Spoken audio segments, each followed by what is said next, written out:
inner discipline that will give you inner beauty.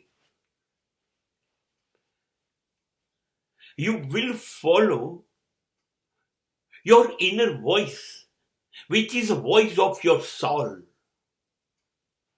which will never misdirect you. જ્યારે તમારો આત્મા જેમ તમને કહે,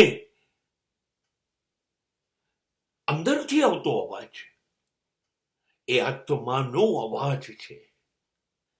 અને એ જે માર્ગદર્શન આપે, એ જે રસ્તો બતાવે કે આ કર, આ ના કર, એ ઈશ્વરનો અવાજ છે. કેમ કે આત્મા એ પરમાત્મામાંથી છૂટો પડ્યો છે. એનો મતલબ મારી અંદર મારો આત્મા છે, એ જ પરમાત્મા છે. તો મારી અંદરથી આવતી સૂચનાઓ, માર્ગદર્શન પરમાત્માએ આપ્યું કહેવાશે.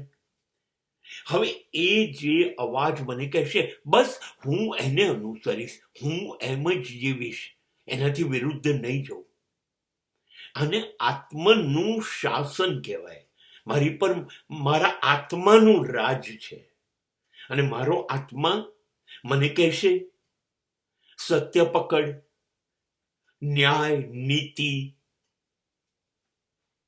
ધર્મ પકડ, પ્રેમ, નિસ્વાર્થતા, નિર્દોષતા, આ બધું પકડ, એવું આત્મા કહેશે.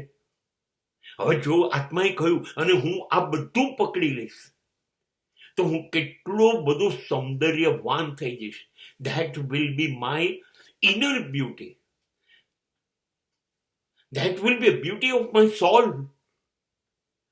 એ મારા આત્માનું સૌંદર્ય હશે. મારો આત્મા હવે ન્યાયી હશે, સત્યપ્રિય હશે, નીતિવાન હશે, ધાર્મિક હશે, નિર્દોષ હશે, પ્રેમમય હશે. તો હું સુંદર બની ગયો કે ના બની ગયો? હું એટલા માટે સુંદર બની ગયો.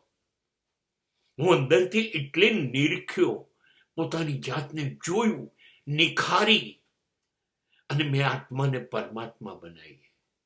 આત્માની વાત માની મેં. આઈ લીવ એકોર્ડિંગ ટુ આત્મનું શાસન. અને પછી મારું સૌંદર્ય ખીલી ઉઠ્યું.